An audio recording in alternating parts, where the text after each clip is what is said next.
Number 7, the two consecutive even integers, the sum of which is 34, are blank. A, 17 and 19, B, 20 and 22, C, 16 and 18, D, 20 and 21. What's your answer? Mata-matahin lang. Sabi niya, the two consecutive even integers. Madalawang conditions tayo. Kailangang even siya at kailangan consecutive, no? At saka kailangan consecutive. Dapat ang sum nila is 34. Tatlong conditions. Okay. 17 is not an even number. Sige, para maintindihan, ano ba ang mga even numbers? These numbers are divisible by 2. Can be divided by 2.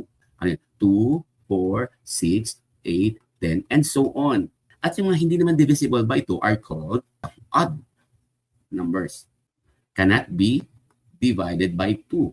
1, 3, 5, 7, 9, and so on. Yan. So, ayan. So, alam na natin ang even numbers, alam na natin ang odd numbers. So, ang hinahanap dapat ay even numbers, no? Even numbers, dalawang magkakasunod na even numbers.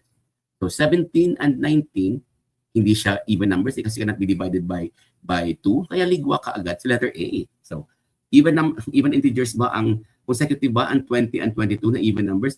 20 is an even number, 22 is an even number, consecutive ba? Pwede. Pwede ang 20 and 22.